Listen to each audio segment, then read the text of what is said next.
Curiosity stirred in the quiet heart of winter, a kind that makes folks linger by frosted windows, watching the snow fall as though it carries secrets. That was how the people of Dry Creek had been looking lately, for word had spread that a woman no one truly knew was living alone above the bakery, and that she spoke to no one unless she had to. Her name was Clara May Donovan. 26, maybe 27, no one asked? She moved like someone expecting to be scolded, careful, quiet, and always with her eyes lowered. There was a beauty to her, but it was a fragile kind, like glass, clear enough for everyone to see through, easy enough to break. Clara had come west on a stagecoach 2 winters ago, following a promise that dissolved the moment she stepped off it. The man who had written her letters never came to claim her. Some said he died. Others said he never existed at all. Either way, she was left standing in front of the saloon with a single carpet-bag, and the ache of humiliation that burned more than the cold. The baker's wife, Mrs. Hattie Long, took pity and offered her the attic room. Clara earned her keep scrubbing pans and sweeping floors before dawn, her hands always raw, her smile faint and temporary. The town spoke of her the way small towns do, half pity, half cruelty. Men looked too long, women turned away too soon. Children whispered that she was cursed.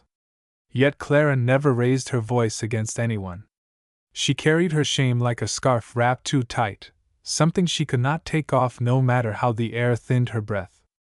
At night, when the wind howled through the wooden seams of her attic, she'd light a stub of candle and read old Bible pages until the letters blurred.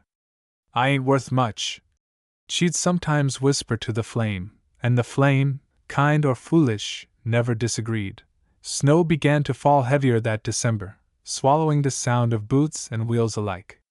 Clara was outside the general store one morning, balancing a small basket of apples she'd bought with her week's wages, when a stranger rode into town.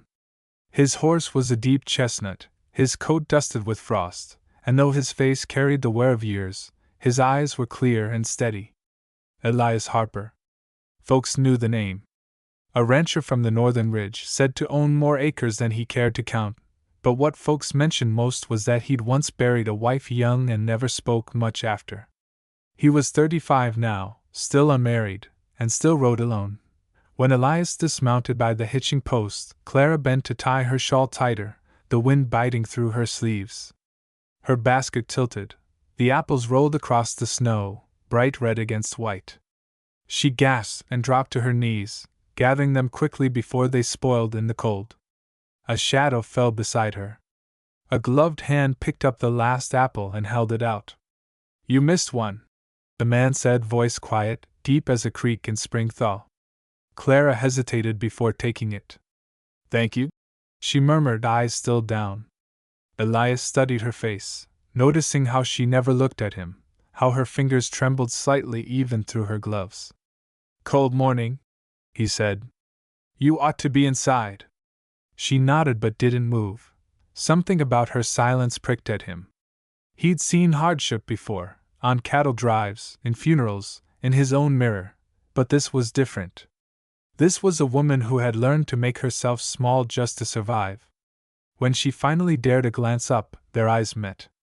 It lasted only a breath, long enough for him to see both fear and dignity there.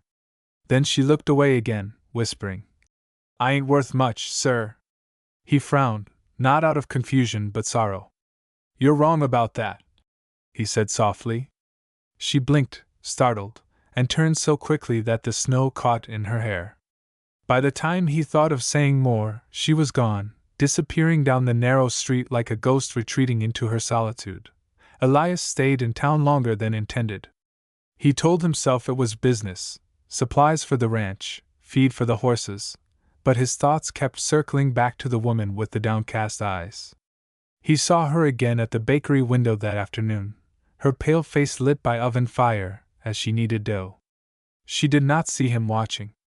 When Mrs. Hattie boxed his bread, Elias left more coins than the price required.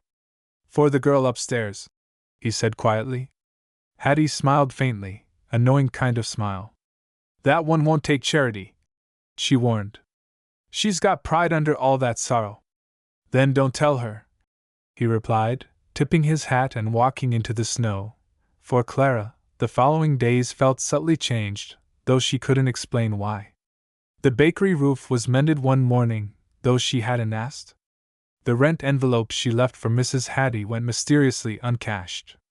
And every few days, a man on horseback passed by the window, never stopping, never calling out, just a shadow moving steady through the white. She told herself it meant nothing. Men with kind eyes could still mean trouble. She'd learned that once, hard enough to scar. But loneliness can soften the sharpest distrust. When Elias next appeared, she found herself meeting his gaze through the bakery door, even offering the smallest nod of acknowledgement. He returned it with that same steady calm that never asked for anything. Word began to travel through Dry Creek that the rich rancher was showing interest in the fallen woman. Some found it romantic. Others whispered that no decent man would lower himself so. Gossip rolled through the saloon like wildfire, and though Clara pretended not to hear, it burned her all the same. One evening, she found an envelope tucked inside the day's bread delivery. The paper was rough, the handwriting careful but unrefined. Asterisk, when you're tired of cold walls, come to Harper Ranch. There's work, and no one to judge you here. Asterisk, there was no signature, but she didn't need one. The wind outside howled through the eaves as she sat by the window, the letter trembling between her fingers. A single lamp lit the room, gold flickering against the frost. She could almost hear his voice again. Asterisk, you're wrong about that. Asterisk, her heart, so long quiet, began to thump with something unfamiliar. Hope, maybe? Or danger wearing a kind man's face. That night, Clara could not sleep. She rose once to look out the window, the world below blanketed in moonlit snow. The town was still, the saloon lights gone dark, smoke rising from distant chimneys. Somewhere out there was a ranch with fires that never went out, a place where a man spoke softly and fixed roofs without asking for praise. But she also knew how quickly kindness could curdle when tested. She pressed the letter to her chest, uncertain whether to tear it or treasure it. By morning, the decision still hadn't come. She worked in silence, scrubbing the bakery floor until her knees ached, her mind a storm of what-ifs. Mrs. Hattie hummed above her, the tune old and sad. You thinking of leaving? She asked without looking down. Clara froze. I don't rightly know, she said. Sometimes staying hurts just as much. The older woman sighed, brushing flour from her hands. Then go where it hurts less, child. Life's short, and winter's long. That night, Clara stood by her attic window again, the horizon a blur of snow and gray light. She whispered to herself, maybe kindness is another trick. But even as she said it, she knew the voice inside her was tired of mistrust. The lantern burned low beside her. Beyond the frost, far across the dark fields, a single ranch light flickered faintly against the night, steady and waiting. And though Clara told herself it was only the wind making her heart stir, she didn't close the curtain. Not yet. The morning she decided to go, the world was quiet, covered in new snow. The air was pale and sharp, each breath she took clouding before her like a ghost unsure of its shape. Clara packed lightly, a shawl, a tin comb, the single letter that had kept her awake for nights. When she closed the bakery door behind her, Mrs. Hattie stood by the counter, pretending not to notice. Yet as Clara stepped out, the old woman called softly, "The world's kinder when you let it be." Clara didn't answer, afraid her voice would break. She walked toward the hills, her boots sinking deep, the cold numbing her fear until it felt almost like peace. By the time Harper Ranch came into view, the sun was a pale coin behind clouds. Smoke rose from the chimney, curling upward like a promise she wasn't sure she deserved. The wooden fence stretched wide, the kind built by hands that cared about keeping what they had safe. She hesitated at the gate. A man's figure moved near the barn, strong shoulders bent over a feed barrel. Elias looked up, saw her standing there with the shawl pulled tight, and stilled as though afraid to startle her. For a moment neither spoke. The distance between them was filled only with the whisper of snow. Then he wiped his hands on his coat and walked slowly forward. "Didn't think you'd come," he said. His voice was the same, low, unhurried, carrying something that could steady a storm. She gave a small nod. Didn't think I would either. He opened the gate without another word and stepped aside. She crossed into warmth she hadn't known in years. Inside, the house smelled of cedar and bread. A fire burned in the stone hearth, its glow turning the walls gold. Elias poured her coffee, the steam curling up between them. They sat across from each other, saying little. Silence, she realized, could be gentle too. Her hands shook slightly as she lifted the cup, and he pretended not to notice.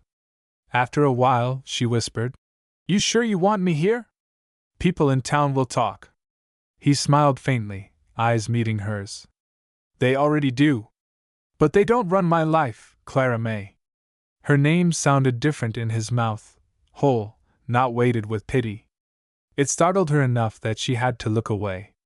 I can work, she said quickly. I'm not here for charity. He leaned back, folding his hands. Didn't ask for charity. Just company. The ranch has been quiet too long.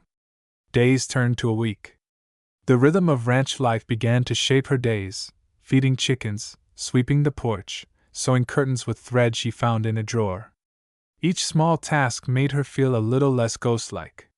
Sometimes, she'd catch Elias watching her from across the yard, not with hunger or pity, but with the quiet admiration of someone who understood silence.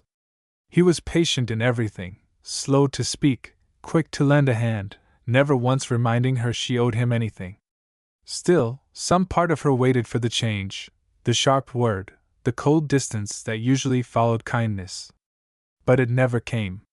He treated her as though she'd always belonged, and that was what frightened her most. One afternoon, she was in the stable brushing one of the maras when two ranch hands passed by, talking low but not low enough. Boss sure gone soft, one said. Talking in that woman after all the talk. Folks say she brings bad luck. The other chuckled.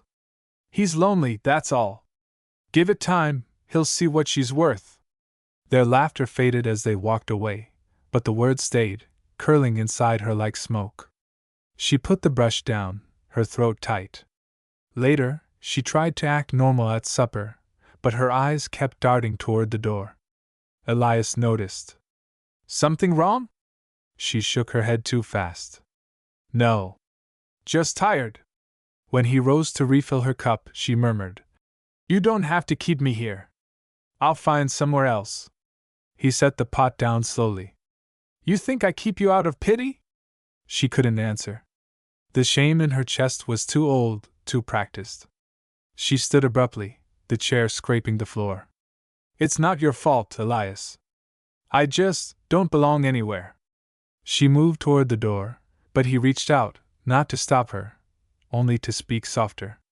You do here. Whether you believe it yet or not. That night, she packed her shawl again and stepped outside. The snow was falling thick, the wind sharp enough to cut. The moon was gone behind clouds, leaving the world dim and trembling. She followed the fence line, her heart beating fast, every step away from warmth making her feel both free and lost. Then she heard it, a horse's whinny, panicked and close. Lantern light flashed in the distance. Elias was out in the storm, trying to save a fence that had collapsed under the weight of snow. Without thinking, Clara ran toward him, boots sinking deep, the wind tearing at her skirt. When she reached the pasture, he was struggling to lift a gate, his gloves soaked through, his breath ragged. You shouldn't be out here, he called over the storm. Go back inside. She shook her head, shouting through the wind. Couldn't let you fight the storm alone. Together they wrestled the gate upright, their hands red with cold, their bodies shivering. At last, when the fence stood firm, Elias turned to her, snow clinging to his beard. Clara, why do you keep running from what's already yours? She stared at him, breathless, heart pounding, her hair frozen to her cheeks. The storm around them slowed, flakes drifting like feathers instead of knives. Because I'm scared, she whispered. Every good thing I ever touched turned to pain. He stepped closer, not touching her, just close enough that she could feel the heat of his breath. Then maybe it's time something stayed good. For a long moment neither moved. The wind quieted as though listening. Then, softly, she said, "I told you I ain't worth much." His reply was barely a whisper, but it carried through the storm like a vow. "You're worth everything to me." Her lips parted, eyes glistening with disbelief. The air between them was thin, trembling. Slowly, she reached out and touched his hand, the first gesture not born of fear but choice. In that instant, she realized love didn't have to come loud or wild. It could arrive as steady as snow, as gentle as breath. They walked back to the house side by side, their silence a kind of promise. Inside, the fire still burned, golden and alive. Elias hung his coat by the door and turned to her, uncertain if words would only break what peace they'd found. She smiled faintly, for the first time without hesitation. "Guess the storm's over," she said.